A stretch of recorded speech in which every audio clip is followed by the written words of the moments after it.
all like, it's like, he's actually no one.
so good. That battle was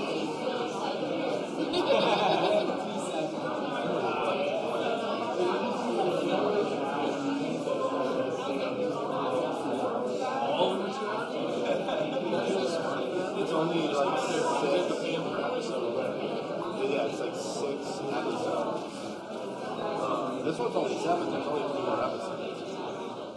But what is amazing is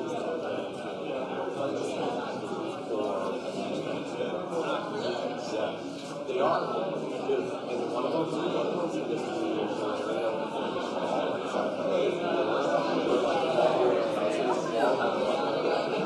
So like straight up driving buses. Yeah, so that like you know, first little area before the wall.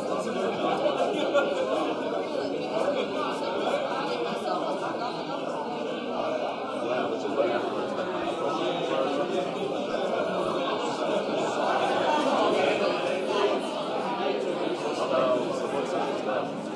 they're amazing.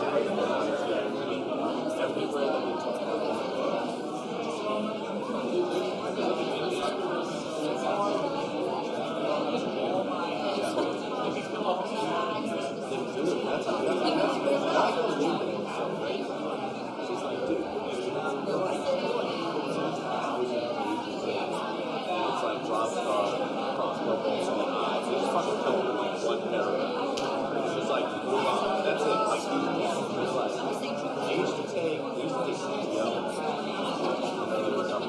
I'd be like, you take PTO. It's like 1,000 takes. They just like read, fall asleep, wake up, pick one up, and finish.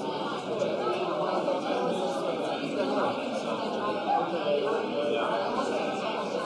They do a lot of stuff. Yeah, well, he's a master. Is the Cahoots thing set up and all that stuff?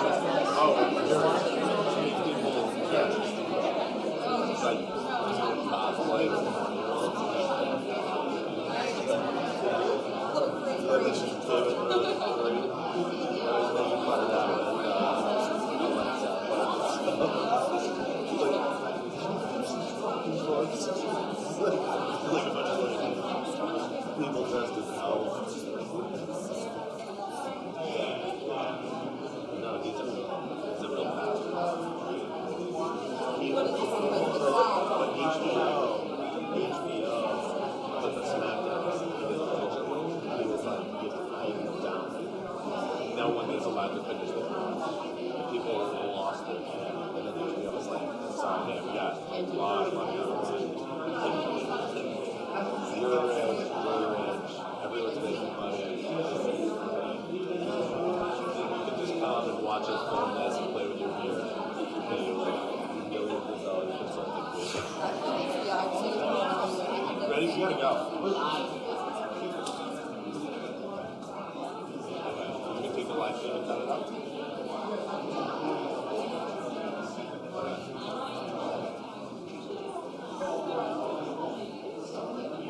Yo, let's roll. Where's that?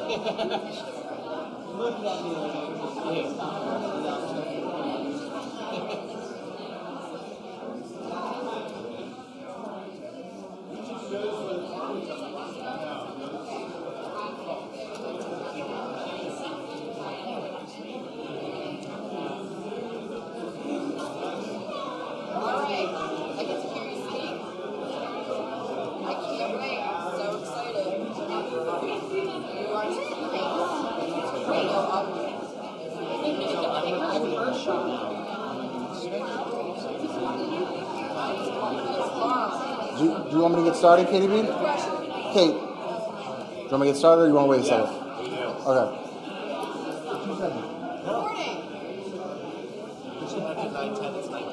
I'm going to be like 3 minutes. I'm going to be super quick. Oh. She said Katie Bean is the boss.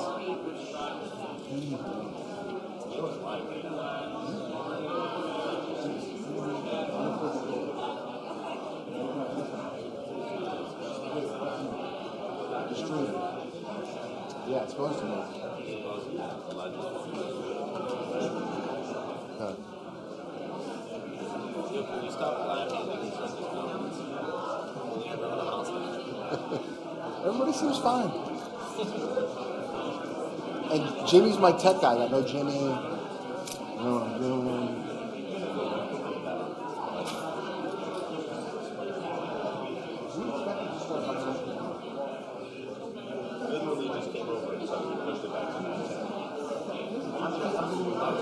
You ready, Katie B? Ready.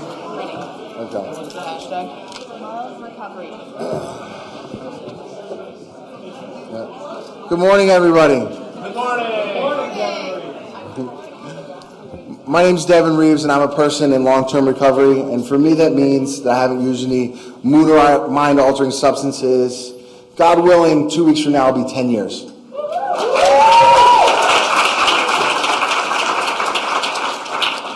Welcome to the second annual Marginalized to Empowered Northeast Collegiate Recovery Conference. We're really excited that you're here. We've had people travel from Ohio, North Carolina, really just far to come hear a message that, recovery works and that young people do and can recover. When we started planning this conference, the idea was there are a lot of colleges out there that could do a better job of responding to substance use on campus.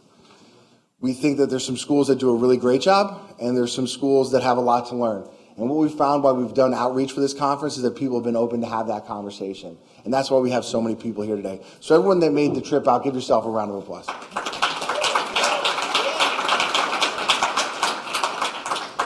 We really have some exciting speakers today, so I think everyone's going to enjoy that. Where did Katie Bean go? Okay. So I just wanted to take just a quick opportunity to thank Katie Bean. Without Katie Bean and the rest of the committee, if the committee could just all stand up and raise their hands. There we go. There we go. There we go. Right. Some of the people that were checking in were also on the committee. It just was a real group effort. So thank you very much. And I also want to thank all of our partners in this, Life of Purpose, ARHE, The Flock, and of course, Young People in Recovery Philadelphia.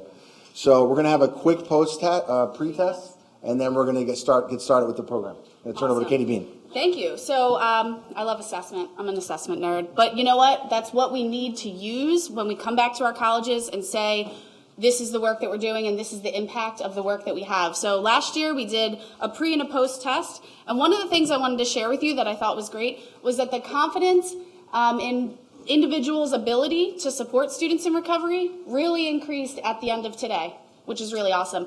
The knowledge also increased, other networking increased. So lots of great positive things happened last year.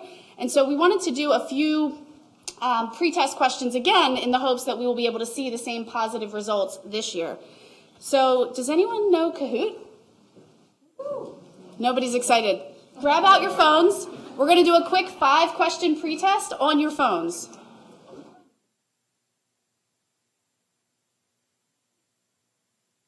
So you're going to go to kahoot.it, Kahoot.it. It's right here on your screen, kahoot.it. And you're going to put in this game pin. So I'll give everyone a little bit of time to do that. You're going to put in the website, the game pin, and then it'll ask you for your name. You can put in your name, a nickname. Doesn't matter. You'll start to see them show up. All of the responses are going to be completely anonymous. We're not even going to review the answers. We're just going to go through with the questions. So your name doesn't quite matter here. We're just trying to get everybody in.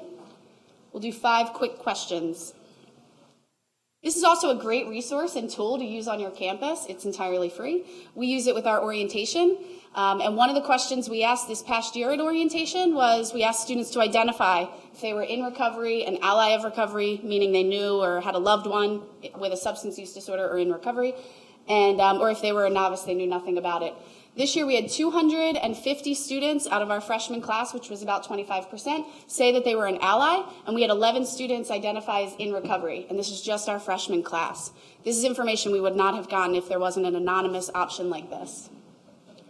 That's one thing that maybe you guys can start doing too. All right, 83, I think we have more than 83 people in here, but we'll get started if everyone feels like they're good. Is everyone in? Everyone's in. All right, we're going to get started. Couple quick questions here. All right, 88, we're getting started. All right, there we go. So the question will show up on the screen and you'll have 4 colored options for your answer. So how many college students have a diagnosable mental illness? Red is 10%, blue is 18, yellow is 26, and green is 30. Pick your answer just by picking the color on your phone. And this, I'm not going to share the answer. This is going to be shared with our first speaker. So hopefully this is some knowledge that you'll gain in just a moment if you don't know the answer. Okay, interesting. I'll keep you in suspense on the answer. So the national average graduation rate is 60.5%. Students in collegiate recovery programs graduate at the rate of what? Red is 57, blue is 63, yellow is 72, and green is 89. Get those answers in. We'll hear about this from our keynote speaker. Across the board. Interesting. Okay. Again, you will learn that a little bit later. GPAs of students in collegiate recovery programs are red, typically the same as the rest of campus, blue consistently higher than the rest of campus, or yellow is usually lower than the rest of campus. Where do you think students in CRPs fall?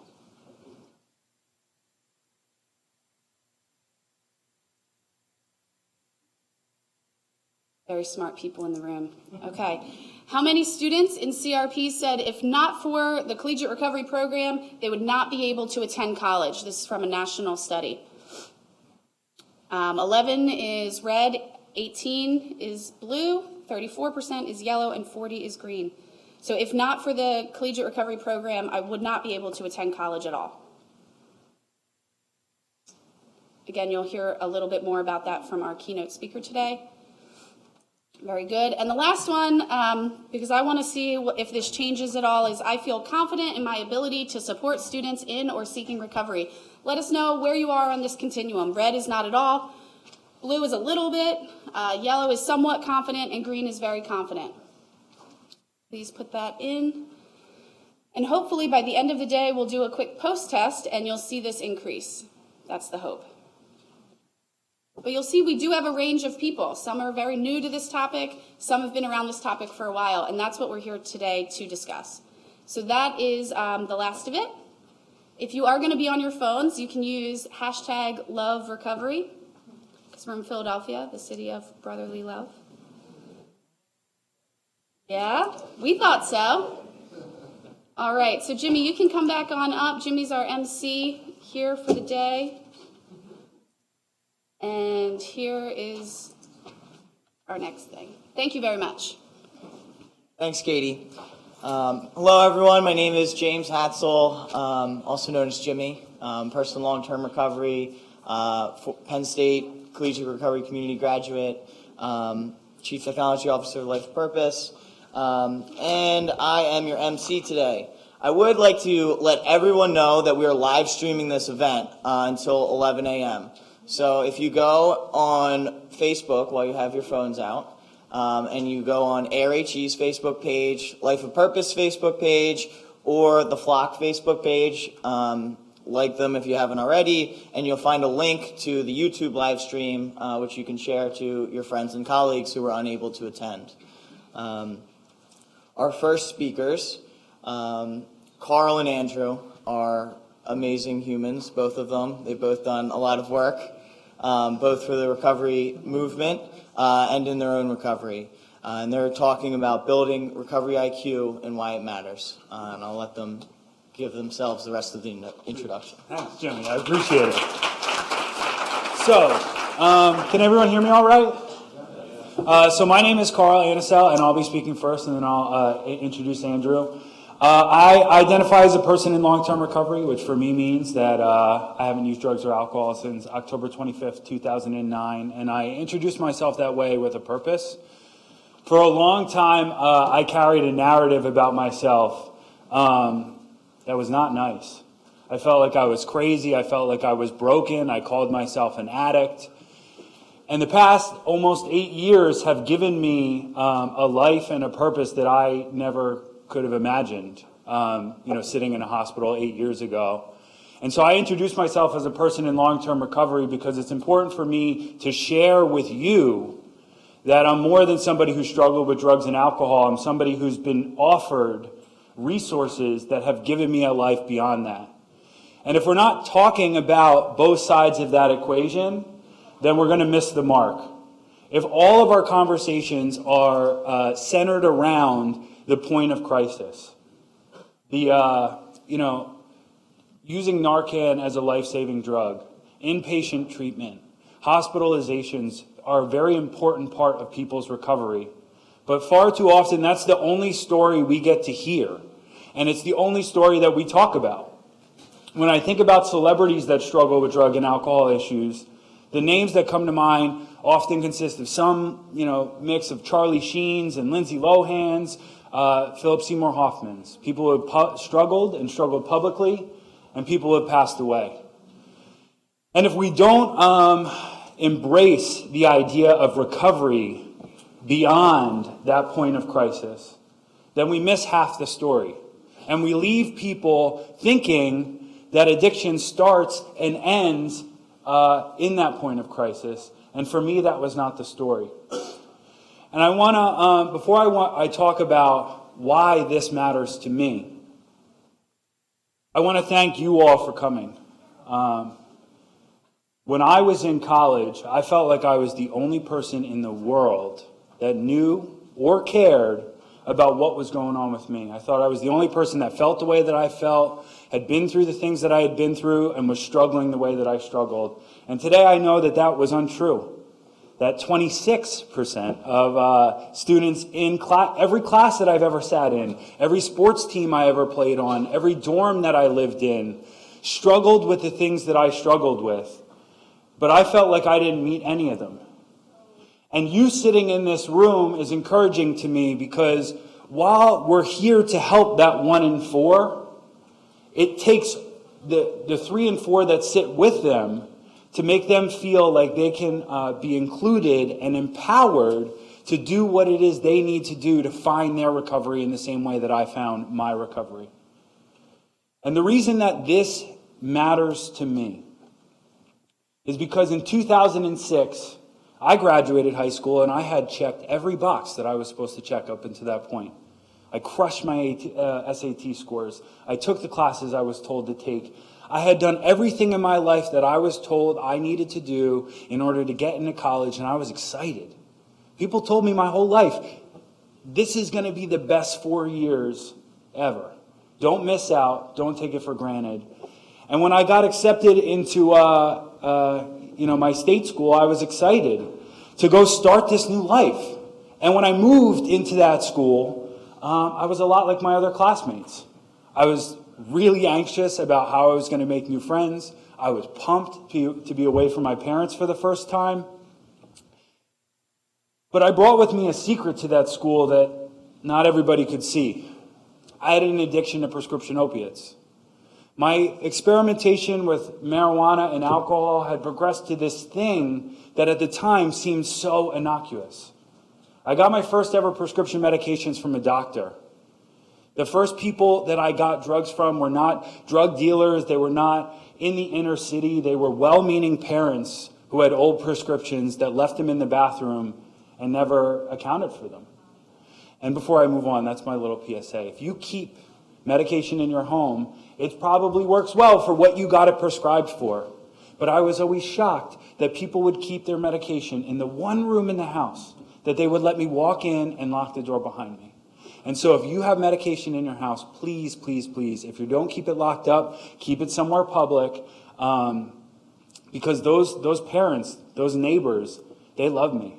They wanted the best for me, and they did not want what happened to me to happen.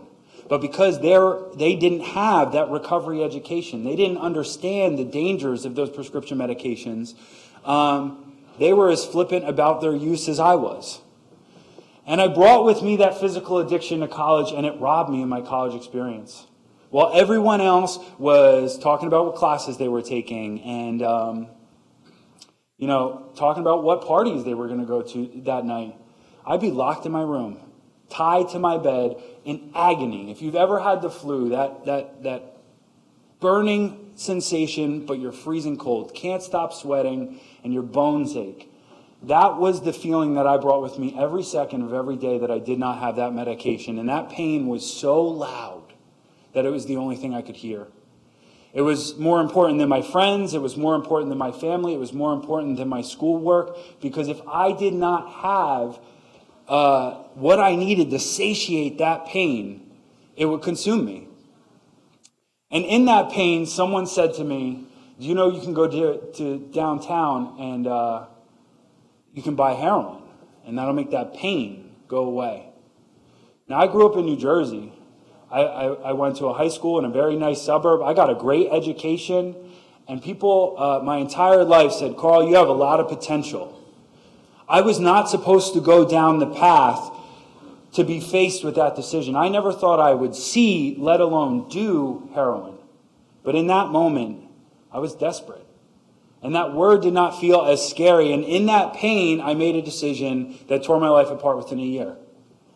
A college student with a lot of potential was kicked out of school, was kicked out of his house, and I lived for a year of my life on the streets of New Brunswick, New Jersey, sleeping outside, eating in soup kitchens, and I became the person I thought I could never become.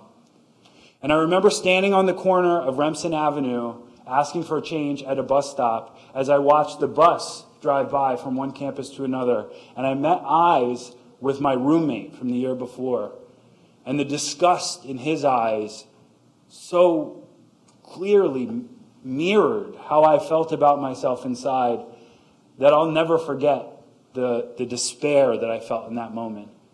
And without additional supports, that is the college experience for people like me. Without more of an education, without people like you on college campuses supporting people like me, that is my college experience.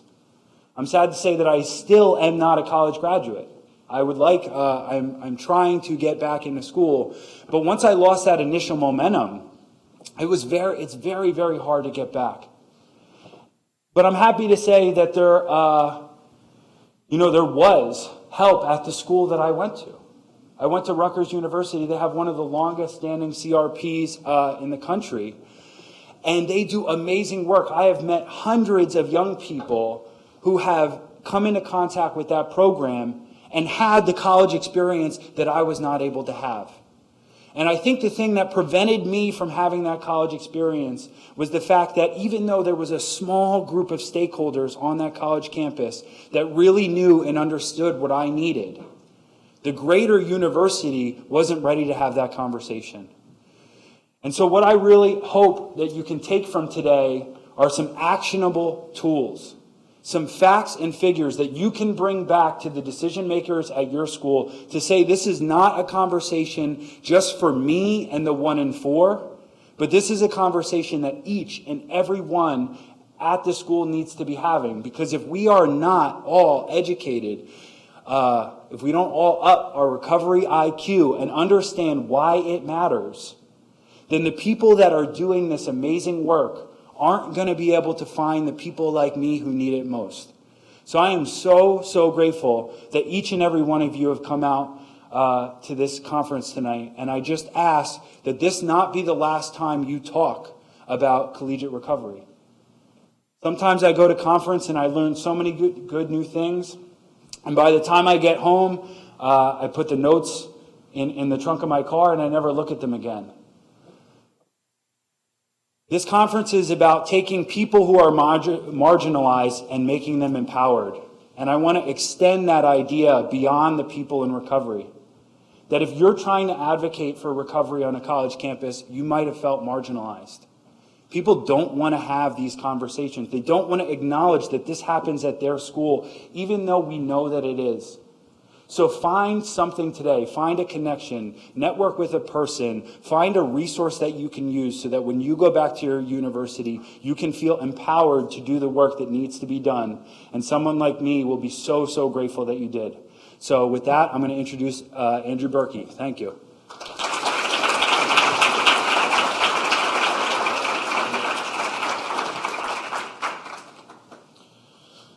Hey, my name's Andrew Berkey. I'm a person in long-term recovery. What that means for me is that I haven't found it necessary to take a drink or a drug for about 15 and a half years now. But in addition to that, I also am someone in recovery who's benefited from higher education. I'm a master's level social worker, macro, woo, social workers. I know you guys are there. And I'm also on the Young People in Recovery National Board. I'm on the board of the Bridgeway School, which is Philadelphia's recovery high school, and I'm the CEO of Life of Purpose. So I wanted to talk a little bit about collegiate recovery and why it's so important. Tom Kimball is one of the speakers today. I'll go ahead and steal the first of his great lines right now. So there you go. Attributing credit where credit's due, my friend. But you know, it's very, very uncommon that the best thing to do, the best practice in terms of addressing a health issue is also the most cost-effective thing to do, right? We essentially never have those two things line up, right? And I mean, we really have had the stars align for us when we talk about collegiate recovery, right? Because when we talk about substance use disorder in this country, it's very evident that it's a problem. Everyone is aware of the fact that it's a problem from a humanistic standpoint. We officially have 144 people a day dying in the current opiate crisis. We have another 100,000 people dying from alcohol-related illnesses per year, meaning that the death toll is the equivalent, between just those two substances, is the equivalent of about a 9/11's worth of casualties every single week in the United States. From an economic impact standpoint, the cost of substance use disorder in the United States now exceeds $750 billion, meaning that the cost of substance use disorder in this country, us not properly addressing these issues in this country, exceeds the gross domestic product of like Switzerland, right, where the banks are, and the chocolate, and the yodels, and the pocket knives, and the clogs, right? All of those things together do not add up to how much we lose by not properly addressing this issue. And we have a system in place, the way that we treat the chronic and persistent illness of substance use disorder, that is primarily structured around crisis management, right? So we really focus on acute care. We have a fee-for-service model in terms of reimbursement for treatment, things along those lines, and we're focused on taking people at the last possible moment. This is directly in contradiction to everything that we see from like ASAM in terms of reflections of a continuum of care. We're supposed to be intervening as early as possible at the lowest level possible in the least invasive possible way. And what happens is we wait till people end up in the emergency room, right? We wait till the college ends up in the emergency room. We wait till people have to withdraw from school. We don't get ahead of this thing. We keep our head in the sand on it. And one of the things that I've been privileged to do, actually as a result of my education, not as a result of the fact that I'm in recovery, it's a combination of the two, but it's primarily because of the fact that I'm a social worker, is I, have been fortunate to be included on the Executive Office of the President's Office of National Drug Control Policy roundtable. And I started doing that during the last administration, and I have got to continue doing that under this administration. And so when we're over there and we're pushing for things like we need to declare a state of emergency, cross your fingers, hopefully it's today, possibly at 3 p.m., kind of needs to happen. But, these are things that we need to do to get ahead of this issue. But, this is a completely bipartisan issue, right? And I think it's really important to state that because, you guys have presumably seen on Facebook and or the news that it is often presented that there is a lot of daylight between Americans, and we're pretty much all on the same page on this issue, right? Everyone wants kids to stop dying. Everyone wants to stop burning wheelbarrows full of money, ineffectively addressing this, and kenneling people with substance use disorders like they're dogs in the criminal justice system. Because that's what happens to us, right? That's what happens when you're a college student and you have a substance use disorder and you don't get the support. And I'm a person who's been incarcerated as a result of my substance use disorder. That's part of my story. That's part of my experience. Unfortunately, I'm a person who comes from extreme privilege. I'm white, I'm male, I'm cisgender, I come from an affluent background. So I got to leave that incarceration after several months and go and receive very, very high quality treatment. And this is one of the reasons that I personally reject the system in its current manifestation, because I have personally benefited from a system of care in the way that it should be, the way that it should be structured for young people in this country. It's very, very frustrating when we look at the trends over a long period of time, and we see that substance use disorder related incarcerations, things of that nature, account for now over 50% of the U.S. prison population, which is up from 16% in 1970. So when we talk about collegiate recovery, like, why is it so great? Why is it such a solution? Because unsurprisingly, when you set people up for success, they have a tendency to succeed, and when you set people up for failure, they have a tendency to fail. So even when I went and I got the best treatment that was available in the country at the time, I went through, and I was a college student. I'm from a very academic family. There's a lot of pressure on me to succeed academically, and my brothers. My mom went to Harvard Med, my dad went to MIT, one of my brothers went to Georgetown, one of my brothers went to Oxford.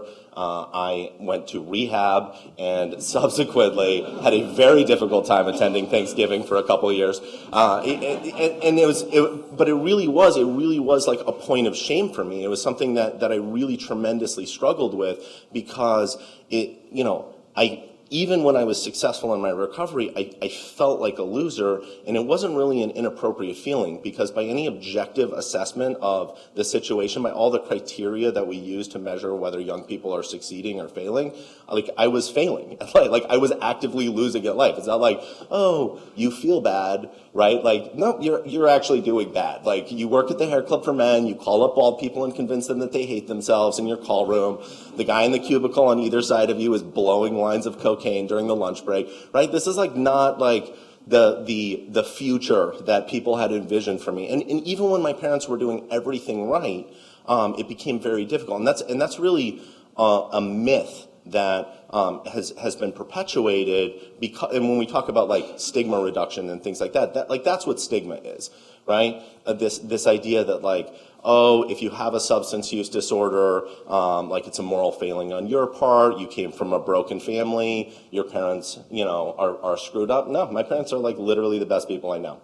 They're the best people I've ever met. I mean, there's a pretty rough patch in there between 15 and early 20s with them, but they're outstanding human beings, and they did everything they possibly could to interrupt their child's death. And there's a lot of people fighting it out for their families out there, and we don't really take that into account. And this is why collegiate recovery is so important, because what it does is it fundamentally changes your perception of self, right? When you're in recovery and whether you got to school in the first place, whether you weren't able to attend school because of the fact that you have a substance use disorder, whether you're a high school dropout, right? I'm a high school dropout.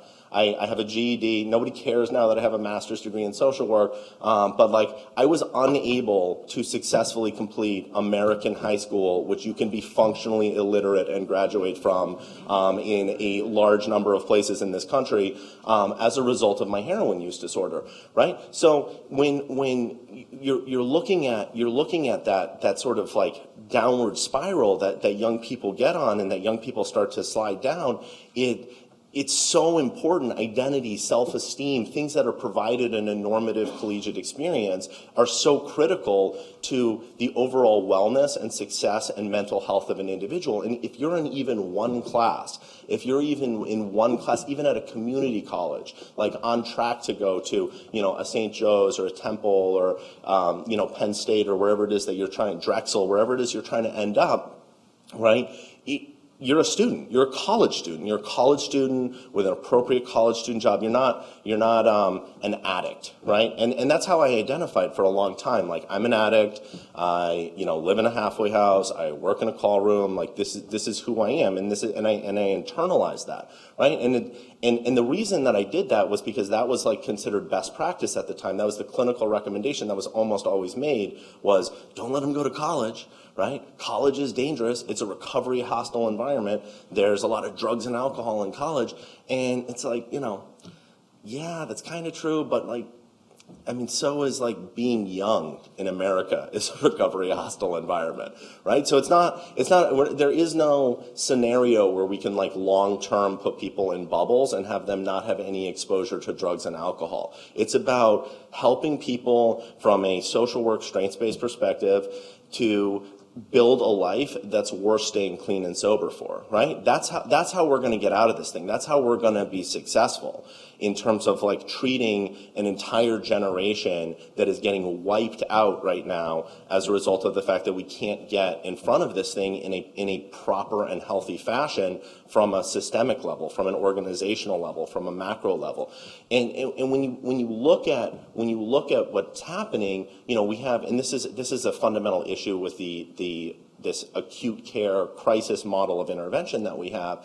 You know, we take people, we provide treatment, and then on the back end, it's like, all right, well, you know, you're in early recovery, don't go to college, but you don't have any skills, right? And that was the issue that I faced is, you know, the term rehab itself is slightly misleading because like, what exactly are you rehabbing an 18, 22-year-old back to, right? Like when they're like 11, when they're 7 riding a Power Wheel, like, you know, before, I mean, because that's what you're talking about, right? And I mean, it's a term that was developed when the average person developing a substance use disorder, when we're really dealing with chronic and persistent alcoholism in this country. And so the average people that you had admitting into treatment centers were impaired professionals, right? And you know, and there's a lot of leverage there. And that's why impaired professionals continue to do well, right? They have very, very high success rates because there's a tremendous amount of leverage. I'm like, look, lady, you're a lawyer, you have a substance use disorder, you're going to treatment for 28 days, and if you don't get this, right, like, we're gonna disbar you, right? She'll get sober. She has a high probability of getting sober, but when you're young, you don't have any of that stuff. You have your hopes and dreams and aspirations, and coincidentally, all things that are provided in college, and that's what you've got, right? So it's so important to not be like, oh, you know, you had so much potential, you have so much potential, and you're just failing, and start saying, look, like, you have a chronic and persistent illness that we need to treat, but this doesn't disqualify you from being able to succeed in society. This doesn't disqualify you from being able to participate in life, right? Because, like I said, every single environment for young people is a recovery hostile environment. Every concert, every club, every coffee table located in between a PlayStation and a sofa, they're all recovery hostile environments. They're all dangerous, right? So it's not about, you know, we have repeatedly failed with prohibition policies in this country and with really trying to like arrest our way out of our substance use disorder problems. And we need to start telling people what they can do, right? If you tell kids what they can do instead of what they can't do, if someone comes in and they say, hey, I want to be an engineer, and you're like, great, here's how we're going to do that. We are going to, you know, clean up your transcripts through medical withdrawals and academic petitions. We're going to transfer credits from the 5 different schools in 3 different states that you failed out of. And we're going to get you into a college that has a system in place, just like we would for any other specialized population, right? Just like we do for veterans, just like we do for LGBT students, just like we do for, you know, I mean, anything, any kids with learning differences, any sort of other population, we provide all of these supports for, because college, unlike a lot of other systems, every system has an agenda, right? I mean, that's what it really comes down to, right? You know, private prisons, they incarcerate people. Their bottom line is affected by, like, you want to incarcerate people if you own a private prison. Treatment centers provide treatment for people. What do colleges do? Colleges matriculate kids through towards graduation. They have a very vested interest in ensuring the physical and mental well-being of students and ensuring that they successfully matriculate through to graduation and are able to move forward into society, right? And this is why it's such an ideal place, and it's really the only place that we have this, right? We could potentially build things like this out in trade schools and things like that, but it's the only place where we have the ability to provide support within a long-term system of care at a very, very low level. because think about what a collegiate recovery community really represents. It means you can take a kid with a substance use disorder, right? They can receive the acute care treatment that they need for a short period of time, or be intervened on early and hopefully even skip the period where they have to go to acute care treatment. And then they can enter a collegiate recovery program and receive low-level systemic support for years. And we have that for impaired professionals. If you're an impaired physician, right, you get 5 years of support on the back end because people have a vested interest in ensuring that you can go back to being a doctor. If you're an impaired lawyer, judges and lawyers assistance programs, you get 5 years of support. But with young people, we're like, all right, good luck. Back into your mom's basement that you were just playing an excessive amount of Halo or Call of Duty in. Hope it works out. Roll the dice. And that is completely unacceptable. That's a completely unacceptable system. And Philadelphia, my wife and I moved up here about a year ago from Boca Raton, Florida, right? And let me tell you something, we did not move up here for the weather. It is, because we had won at recovery life, right? My wife and I are both in long-term recovery. We both catastrophically failed in our teens and early 20s, and we were banished to the subtropical paradise that other people have to work for half a century to retire and die in, right? So we were there, we had it. And the reason that we came up here is because what's happening up here, this city, the schools, this large network of schools, this is where the tipping point is going to happen for collegiate recovery in the United States. There is no collegiate recovery city in the United States yet, but Philadelphia is going to be the first one. I can tell you right now that Philadelphia is going to be the first one because there are so many schools that are really starting to take the approach of, you know what, we're invested in these students. We care about these students. We want to make sure that we properly address these substance use disorders and provide appropriate levels of support and are able to create a system of care that students can go through and successfully graduate. And we can take people and turn them into doctors and nurses and business majors and lawyers and engineers instead of turning them into prisoners. Because there is no scenario where people just sort of disappear other than death, right? But there isn't we don't have an option. We don't have an option to not properly address this issue. We're going to be dealing with people like me one way or the other, right? We can either provide support, we can get them through school, we can have them enter society and participate in America, or we can incarcerate them. And those are the only two places that people end up dead, in recovery, or in jail. Those are the places that you end up, right? And I'm personally, I have a vested interest in this as a person in recovery, but I personally think that we're worth fighting for, right? I don't think that just being we're just going to wait till everyone dies and that's how we're going to address the problem is a viable solution. I also don't think we are going to incarcerate all these kids is a viable solution either. And that leaves us with the necessity to create systems of care, long-term systems of care, low-level systems of care. And think about, going back to the economic impact, and we have to discuss the economic impact, right? Because there are not a limitless number of resources. Recovery is cheap.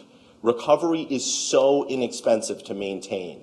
Relapse is expensive, right? Having to treat someone 17 times for the same condition because we did not provide adequate support services, post-acute care, is what is bankrupting our behavior. And it's affecting all of you. If you think it's not affecting you, it is affecting you. Your insurance is going up every single year, your out-of-pockets, your deductibles, your cost.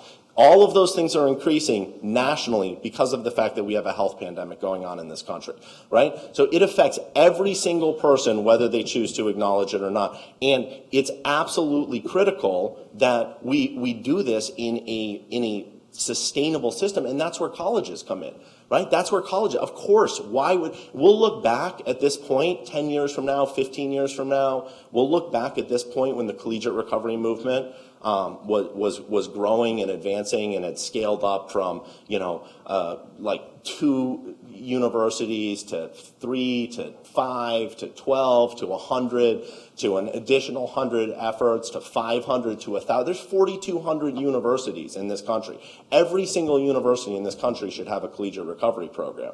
But when Philadelphia really becomes the first city to have 20 collegiate recovery programs in close proximity where students are interacting with each other and supporting each other, where they're doing intercollegiate events for students in recovery, the other big cities will follow. They'll have to, because it's not just the right thing to do, it's the cheaper thing to do, and it's the better thing to do. And everyone's recognizing that. We have decades of hiding drug problems on campuses, and every single problem on campus ties into substance use disorder and mental health concerns. Drunk driving, obviously that's us. Sexual assault on campus, victim and perpetrator, typically us.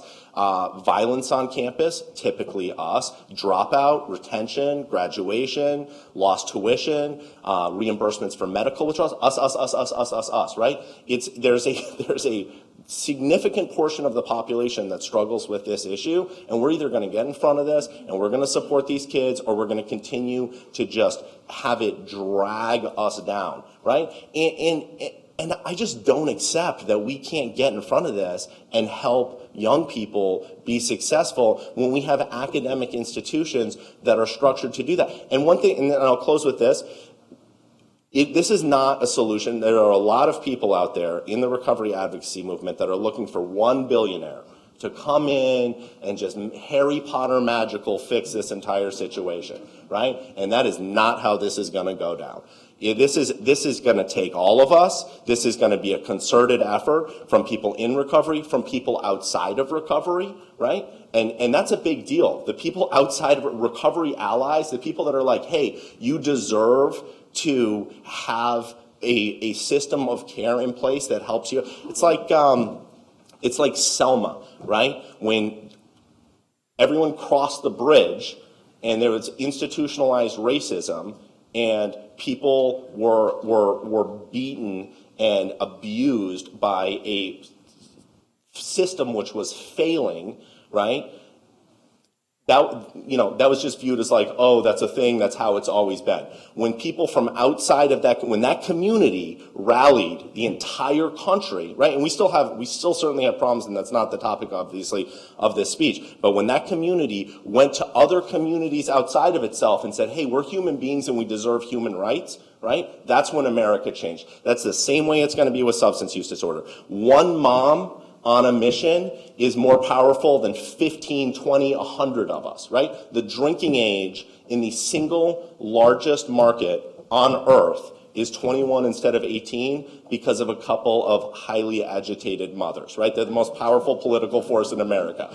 So, that's what it's going to take, and it's going to take university administrators, it's going to take faculty, it's going to take people in the community, it's going to take churches and mosques and synagogues. It's going to take everyone rallying and saying, look, we do not accept giving up on young people. We are not going to wash our hands of young Americans. We have a fundamental issue with having more young Americans go into the ground each year than in all 10 years of the Vietnam conflict combined, because we're not properly addressing this issue. And the second we start doing that, and the second we start moving to long-term systems of care that include the colleges, that give kids future, that give kids hope, that's when we're going to see the tide turn, and that's going to happen in Philadelphia.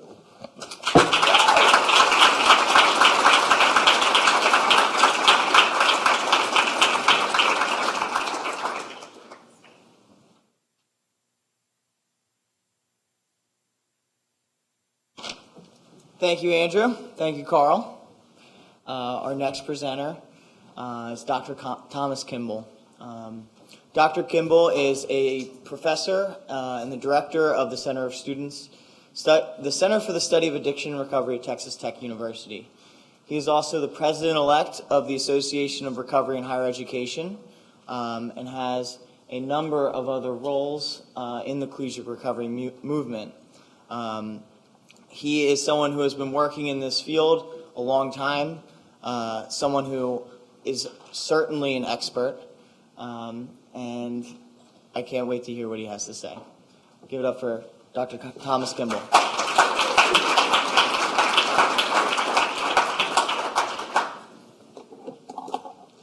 That's a pretty sensitive mic. Wow. Yes. Why don't y'all stand up for a minute and stretch it out? I know we've been sitting for a little bit. I know I needed to stretch. This would be the time, if you don't like me, to go out, right? Nobody would notice.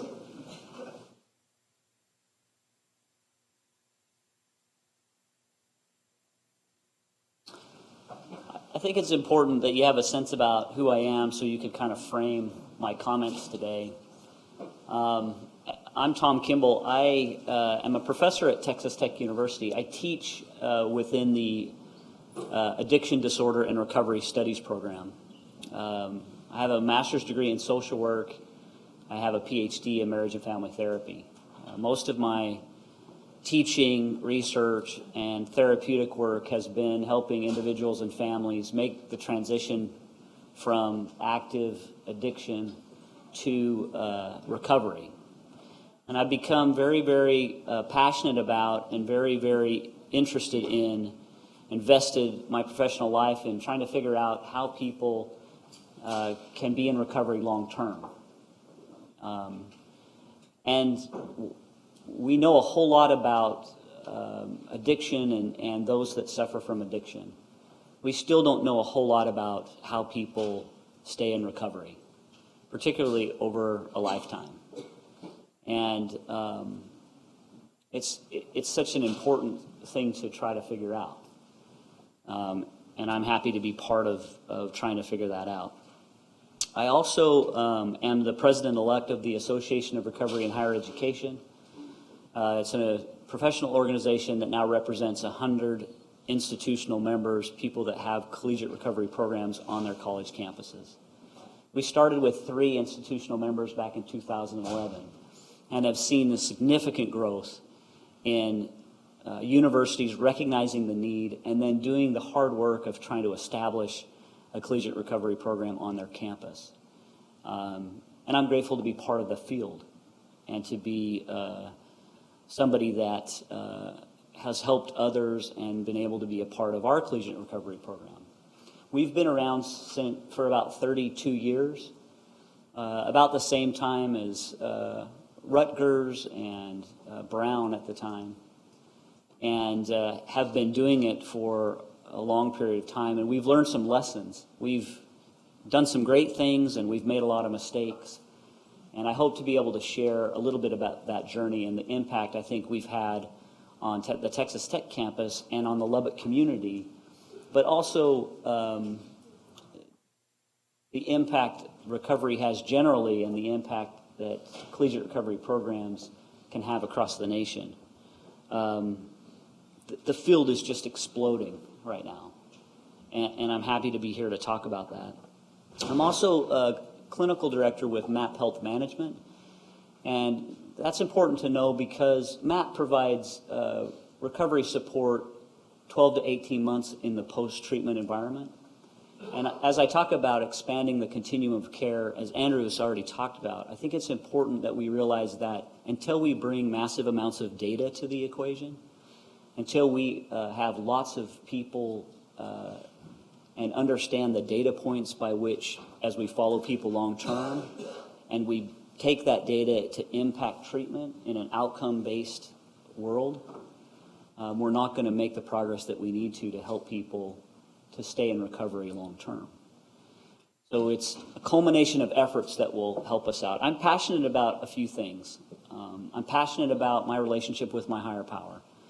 I'm passionate about my relationship with the woman who chooses to be with me, Melissa. We've been married 26 years last month.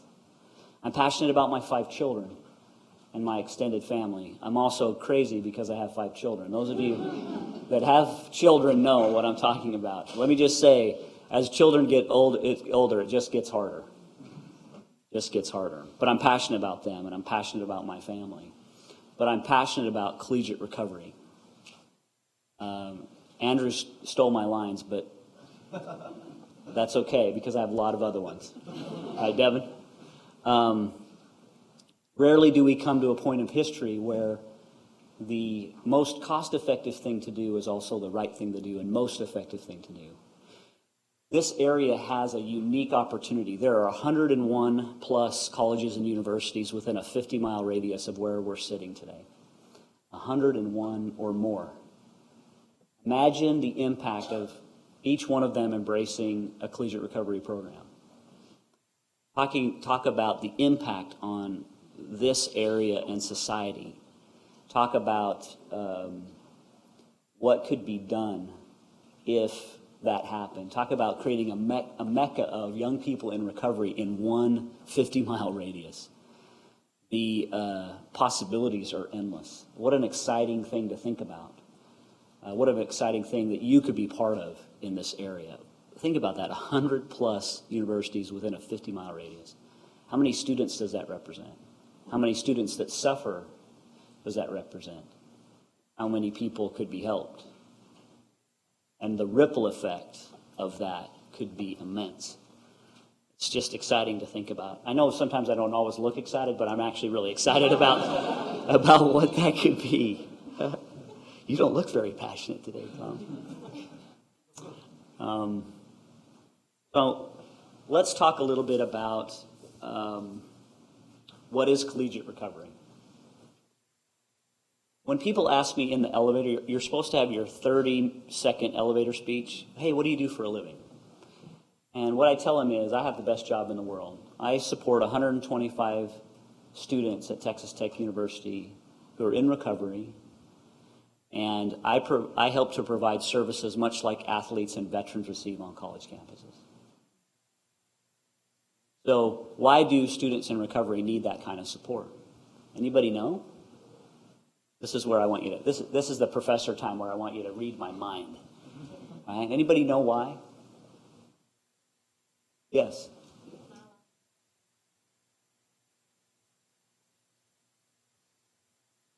Okay, so a lot of people don't understand what their needs are and what happens. Why do students in recovery need specialized support like athletes and like veterans?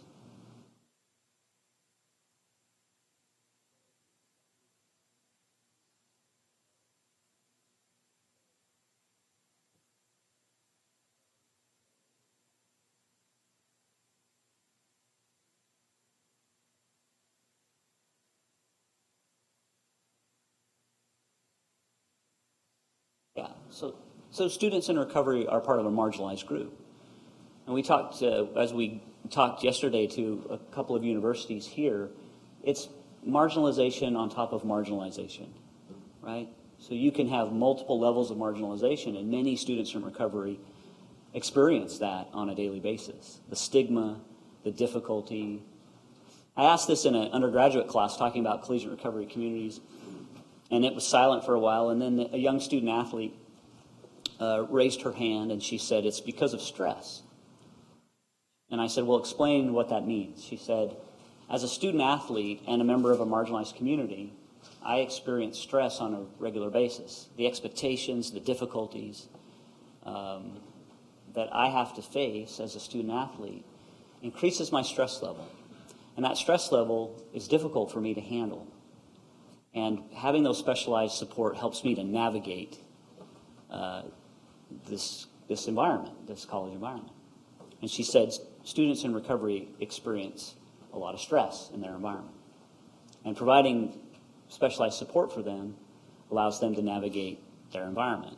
She was brilliant, and she was right. Students of stress and providing specific kinds of support and be very, very successful. So what is collegiate recovery community? Well, at the association, we've defined it in a few ways, and I'll just read through them. Collegiate recovery communities embrace an abstinence-based recovery as the standard of our field.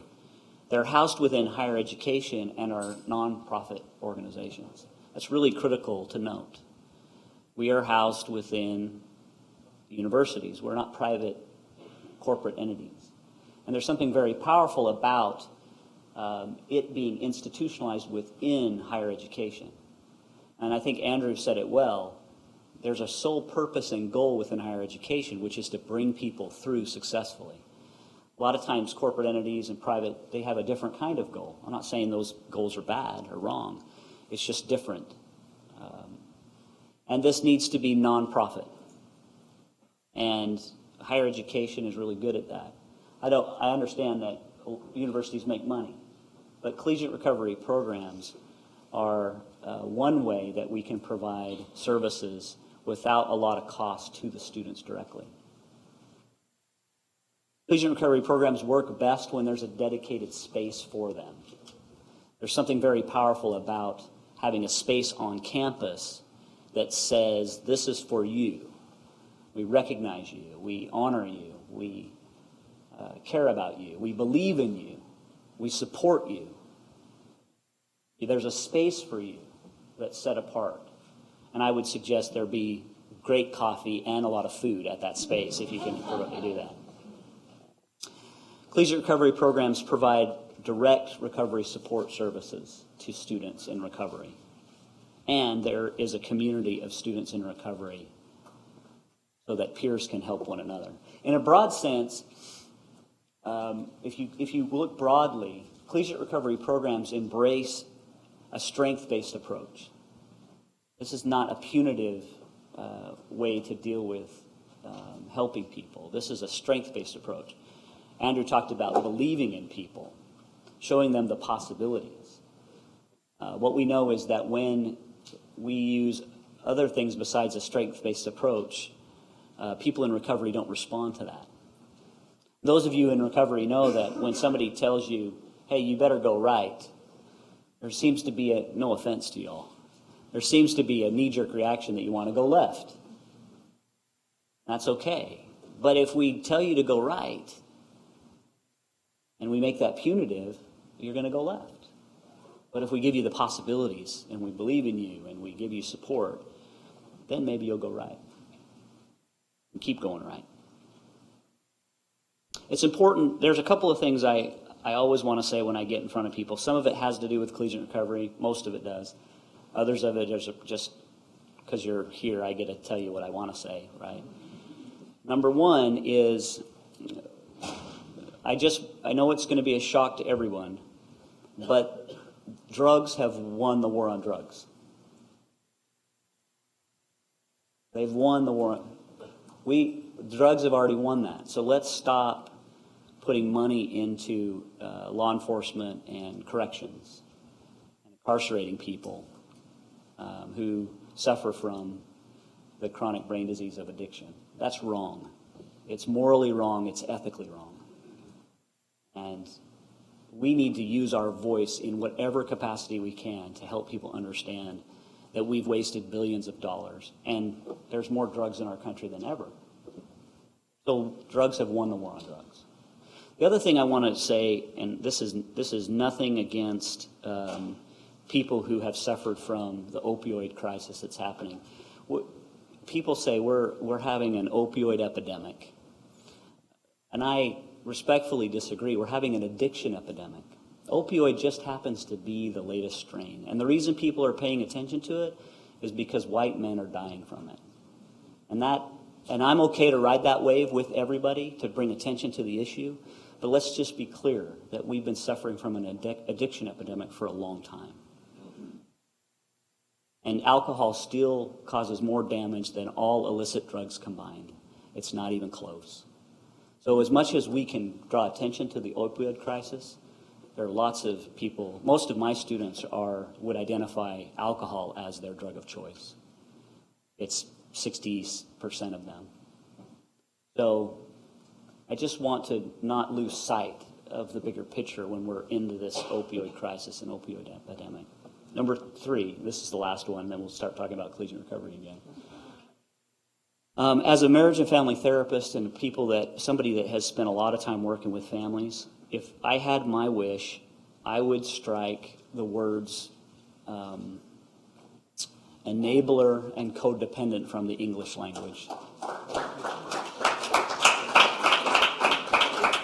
It does no good to label a family member as an enabler. It does no good to label somebody as a codependent. Those behaviors associated with how we as loved ones respond to our loved ones who suffer from addiction is better explained by terror and fear. And it happens with every disease process. When my son was diagnosed with cancer, I did crazy things. Was I an enabler? Was I a codependent? Or was I just a terrified dad that didn't know what to do? When a family member is diagnosed or has addiction, what families do is better explained by fear and terror. They don't know what to do. And so they do what they think is right, what they think is best. And sometimes that's, not helpful. But when my son was diagnosed with cancer, I did a lot of things that weren't helpful. I looked a little crazy. It was only because I was terrified. And I didn't know what to do, and I would have done anything to save my son. So let's help families understand what is helpful and to embrace recovery journeys themselves instead of labeling them enablers and codependents. Okay, now I'm done with that. Sorry about that. Why do we need to extend the continuum of care? Well, I hope it's not lost on this audience that addiction is a chronic issue. Those that suffer from addiction and those who love them it's a long-term effort. And we continue to treat and think about those that suffer from addiction from an acute model. Guess what? It doesn't work. And so we must extend the continuum of care. Now, I'll steal something from Andrew. Extending the continuum of care really works for emerging adults, right? Following them for long periods of time, post a treatment world, really, really helps them. And as a therapist and a counselor, where are my therapists and counselors out there? We got there's a lot of guys out there. So let me just say this.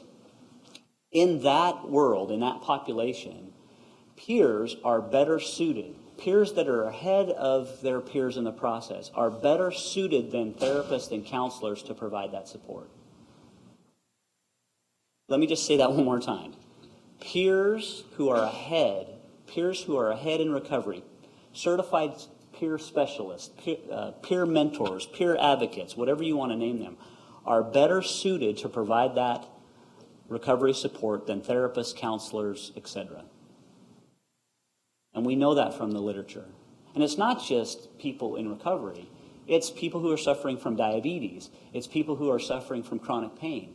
Peers do better long term in helping them stay the course and not go back to acute episodes. So collegiate recovery programs, one of the reasons they're so successful is because we have 4 years of that, of providing recovery support. 4 years of that. Now, if those of you that know the research, what is the most difficult time for people in recovery? When do they relapse? 0 to 12 months. After 12 months, it goes down significantly. When's the next drop? 5 years. Think about that. Collegiate recovery programs. Most of my students now are going on to graduate school. So some of them I have for 6 years. Some of them go on to get their PhD, so I have them for 10. Right? That's amazing. 10 years of being in a collegiate recovery program. So when they come out of the collegiate recovery program after 6 years or 4 years or 5 years, what's the probability? What's the propensity that they might have a use event? Yeah, it's more likely that thank you, Andrew. It's more likely that just some guy walking around is going to have some difficulty than it is for that student who just graduated to have a problem. At some point, they become less likely than the general population to have a problem. That in and of itself is quite amazing. And Andrew said it best, right? We're at this kind of pinnacle where we can do it. Now, why do collegiate recovery programs work? Well, when you provide, it all has to do with, you all heard of recovery capital? So there's something about combining recovery and higher education that basically accelerates the building of recovery capital.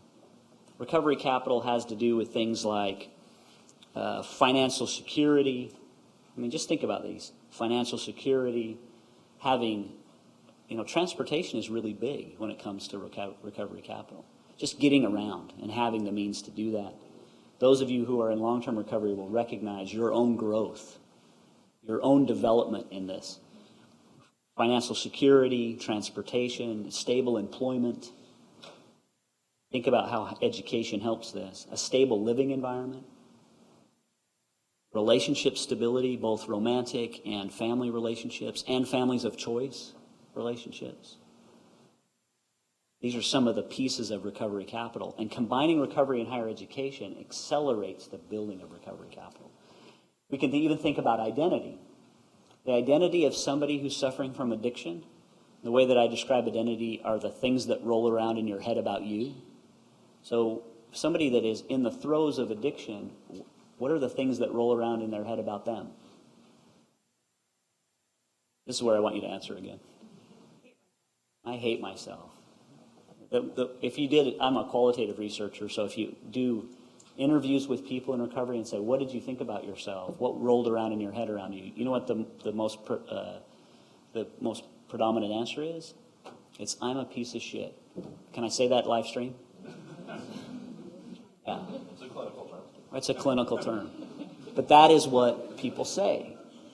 I'm not worthy. I can never be forgiven. I'm not lovable. I'm not smart. I can never be forgiven for the things that I've done. Now fast forward that 4 or 5 years in recovery and as a college graduate. What is rolling around in their head about themselves? That's what I want you to answer again. I can achieve things. Like, here's evidence of my achievement. Nobody can ever take away a college education from somebody. Evidence that I've done something important. I have a piece of paper that says it. What else? That's it. Some of you are graduates of collegiate recovery programs, yes. I'm capable of more than I thought. All those things those people said about I have potential, they were right. Maybe they were right. Maybe I do have potential.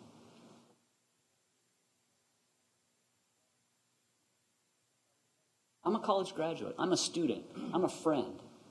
I have relationships. All of these things are manifest in this journey of recovery and higher education. People care about me. People love me. It shifts from the negative to the positive. It's really quite profound. Development of recovery capital. I like to think about it in, how am I doing on time? Oh, I got all kinds of time. I got all kinds of time. When I like to think about when we talk about recovery and how it impacts you and me, I like to think about it in terms of survival needs. All right, so what's our most important survival need? This is not a trick question, y'all. We have to breathe. We have to breathe, right? We have to eat. We have to drink water first. So we breathe, we drink water, we eat. We need a safe place to rest. That's really important. And then what's the fifth one? I always like somebody out and somebody yells, sex. That's the fifth one. And it's kind of like that. It's about connection. It's about connection. So let's do a little brain stuff when it comes to addiction. Basically, addiction is a disease of the midbrain. The midbrain, which actually controls those survival needs, for those that suffer from the disease of addiction, is quite active. Which means that people who, and this gets into our conversation about stress, which means that people who struggle from the brain disease of addiction are more sensitive to stress. They feel under threat all the time. So it's like the saber-toothed tiger is always present. So when the saber-toothed tiger comes, if we were lived back in saber-toothed tiger days, when the saber-toothed tiger comes, there's 3 ways that we can respond. We fight the saber-toothed tiger. Sometimes that turns out well, sometimes not so well. We flee from the saber-toothed tiger. Sometimes that turns out well, sometimes not, depending on how fast you are, and if you can outrun the person that's behind you. I'm pretty fast, so you guys would get eaten. And number 3, freeze. And so you kind of know how you're going to be. When the emotions get ramped up, what do? Are you a fighter? Are you a flighter? Or are you a freezer? And that kind of tells you about yourself. And there's no wrong or right. It's just you need to know that about yourself. Well, feeling under threat all the time is no fun. And so when somebody who feels under threat drinks alcohol, what happens?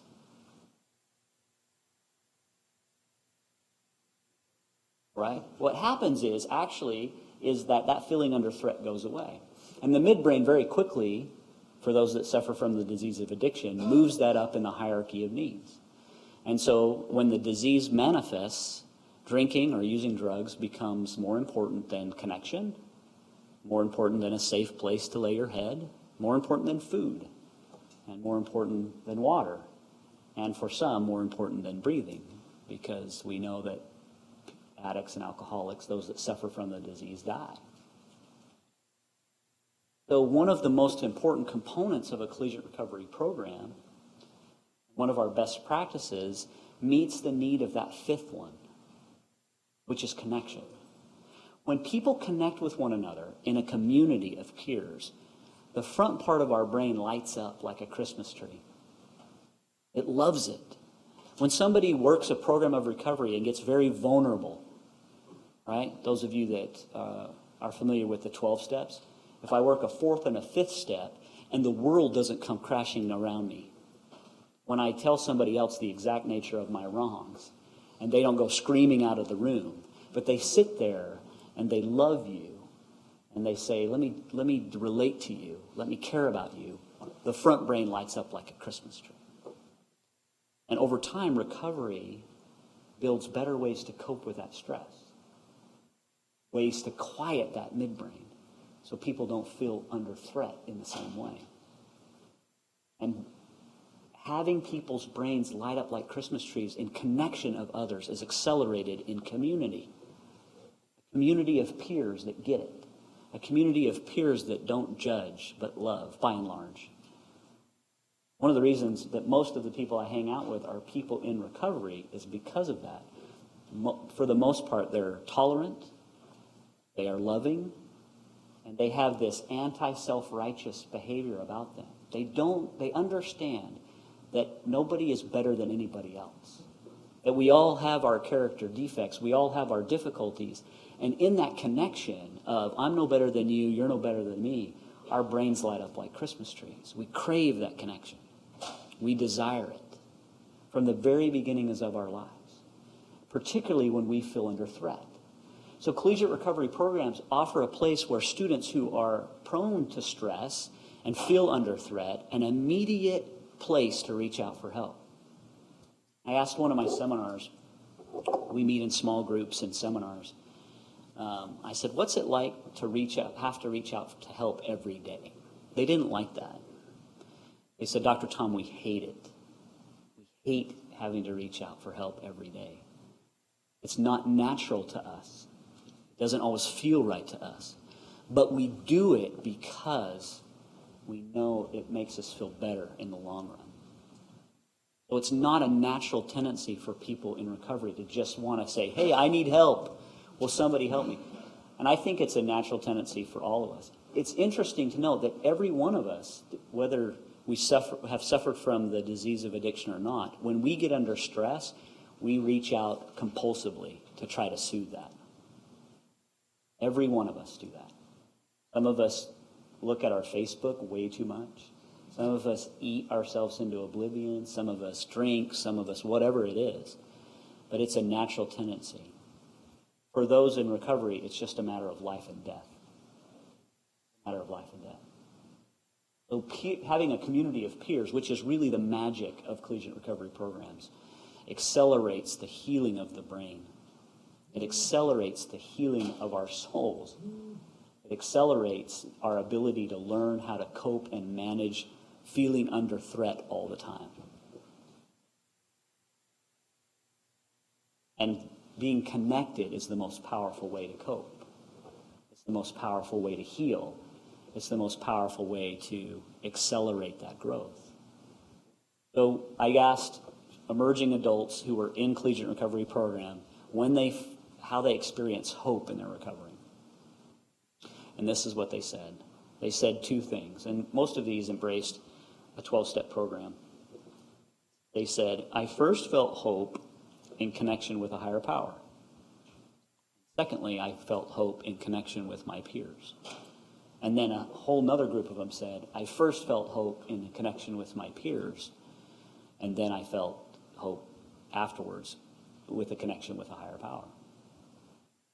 So it's interesting to note that that connection with peers was 1 or 2 for each one of them. There's something about looking in the eyes of somebody else that's ahead of you in the process that helps you to experience hope. And hope is to expect with greater confidence, which is needed as you make a recovery journey and you embrace higher education. Our collegiate recovery community is effective.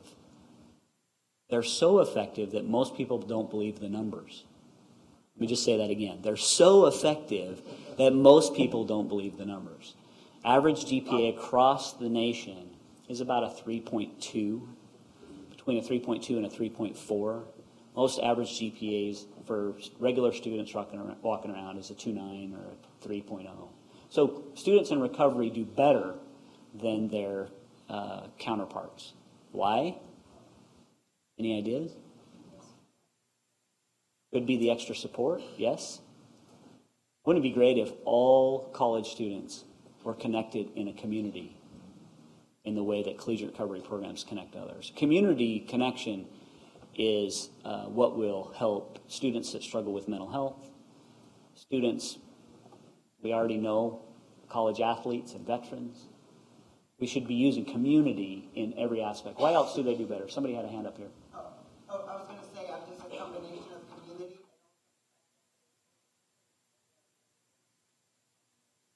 I love that. When we overcome suffering, some transformation happens to us. I like to say it this way, if you've lived in hell, right, then you can experience heaven in a whole new way. And students in recovery with gratitude and humility, which are really important components of recovery, do better than entitled. I'm not suggesting that every college student is entitled, but there seems to be an epidemic of entitlement happening. And the other thing, guess what? They're not using drugs and alcohol. That really helps your academics, by the way. So if you actually don't drink, you actually do better in school. There's a lot of people that drink and use drugs. Yes?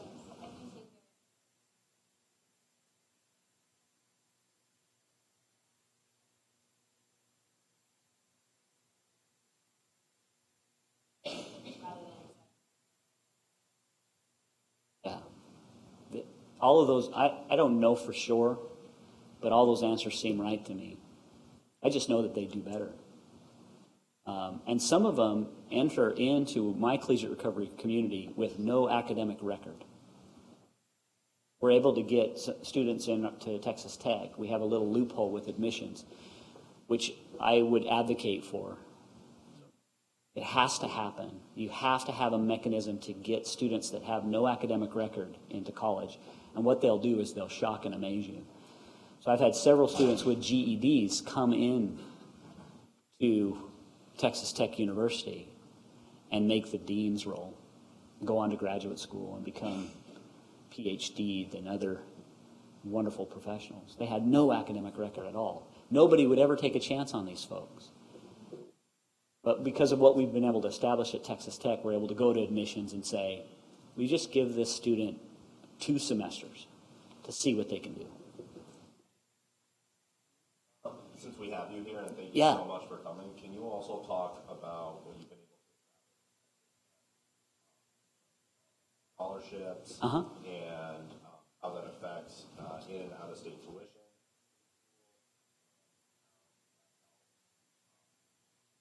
Double marginalized populations. You bet. Let me just start from, let me give you a start from the beginning. I'll do it quickly to what we are now.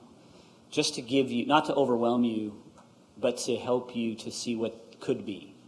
So 30 years ago, we created an undergraduate minor that met the criteria to become a licensed chemical dependency counselor.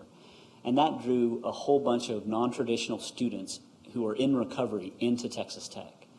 And there was a professor who was in recovery that was teaching these classes and noticed that 3/4 of his classes were all people in recovery.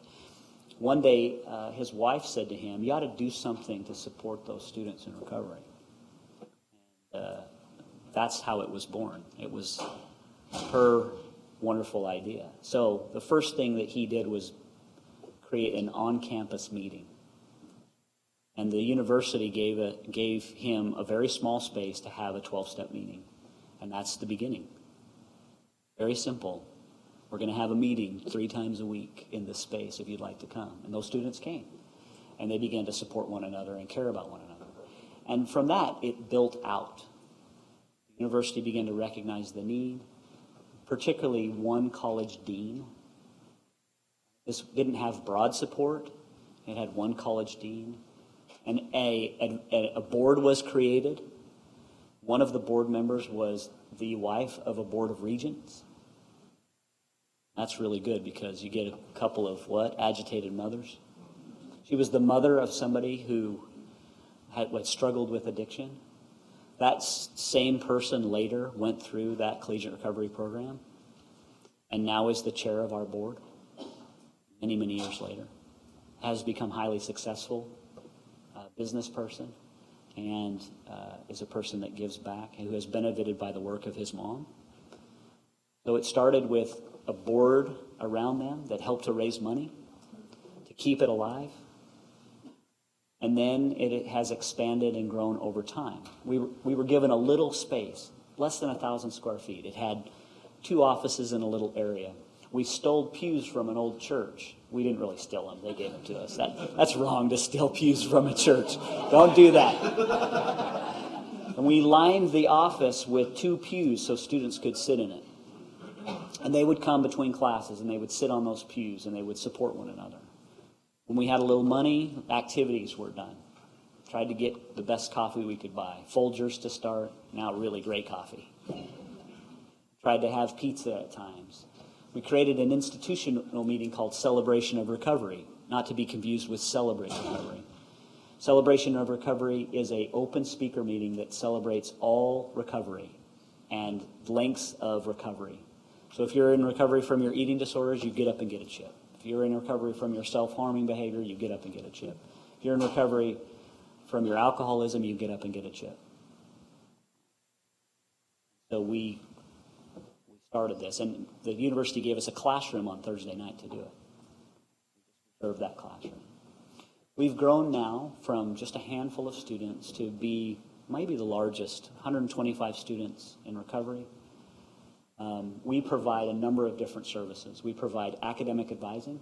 There's something very powerful about being able to help students navigate the academic advising, placing students in similar classes together, helping them to be, if you have 4 or 5 people together in a class, it makes a huge difference. We provide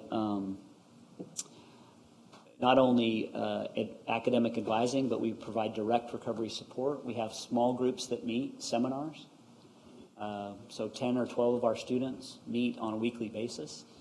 We have recovery lunches for our community. We have recovery excursions, recovery activities. We now have gone from 1,000 square feet to a freestanding 17,000 square foot building. That building was built 90% by private donations. We give about $250,000 of scholarships away each year. So if you think about a 4 or 5% spinoff, you can kind of get a sense of the endowed scholarship base that we have, that we've developed over 30 years. Those are made up of small donors. People starting endowed scholarships at $10,000 at a time, which has just grown over time. Most of our operating budget comes from endowments made by foundations and private donations. When we built the building, the university said, well, maybe we should give them some money now. So we didn't get our first institutional money till about 2006. The university gives us about 20% of our budget. So you kind of get a sense of how this worked out. We've, because of our scholarships, this is how we have this loophole in our admissions process. A student applies to our program. We think they're a student of promise. They're from New York or New Jersey or Philadelphia. And we admit them into our program and we give them a small scholarship, $500 each long semester, $1,000 for the 9 months. And with that scholarship, they get a couple of things. They automatically get accepted into Texas Tech, and they get in-state tuition, which is a 50% saving from out-of-state tuition. Now, to my understanding, we're the only ones that do that and offer that. But that is a tragedy. That is a tragedy. That should be the rule for collegiate recovery programs. There will become a day when that will be the rule, that administrators will see that this is a group of students, potential students, that is worth investing in because of not only how well they do in school, but also the high level of retention.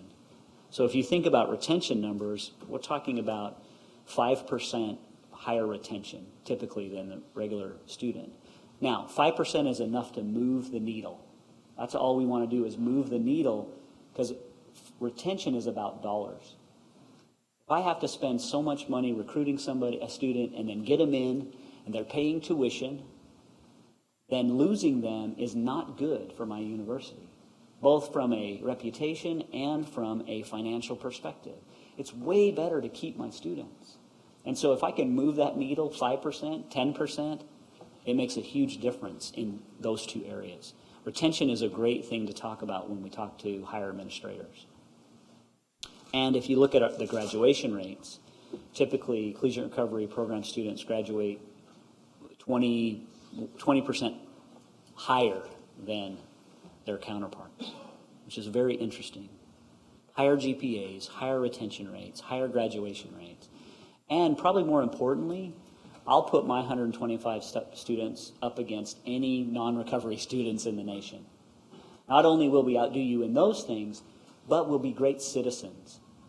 A lot of service will be provided to the Texas Tech community. A lot of service will be provided to the Lubbock community based on their presence. The impact of collegiate recovery programs on a college campus is it anchors the continuum of care. For example, anybody from student conduct here?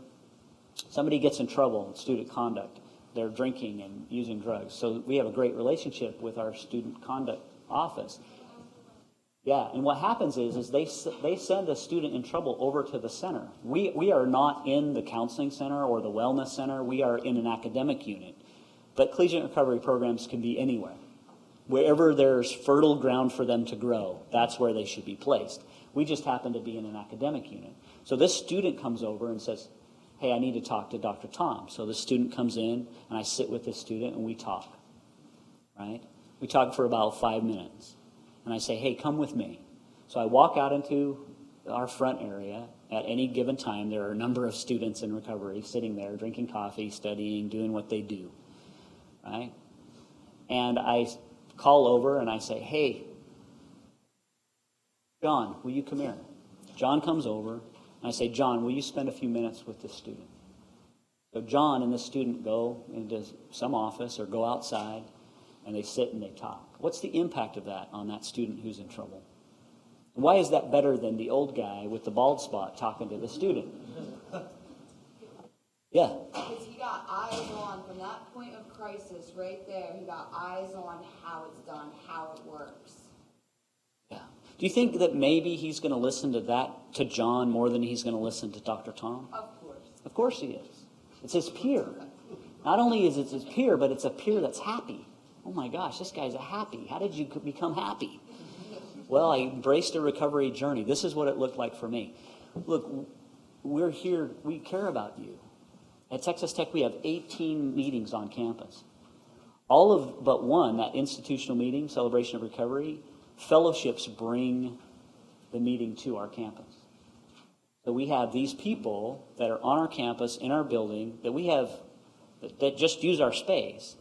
providing peer-based support for no cost to the university.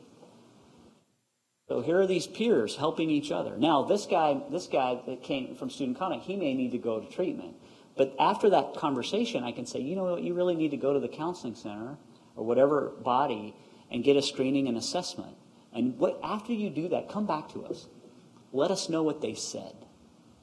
Let us know how to help you move from there. Yes?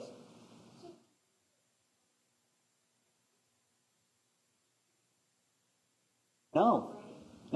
This is a student that just got in trouble. I can't tell you how many students who are not part of my program just walk in because it says the Center for Collegiate Recovery Communities on the building.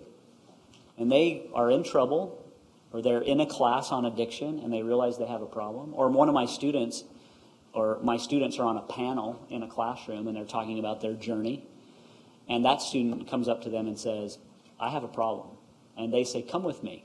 Let me show you something. Let me show you a building. Let me show you a space that you can come. And they bring them in. So it becomes a magnet for people who are struggling in order for us to intervene in the appropriate places on campus, a lot of times before it turns into an acute issue. Yes?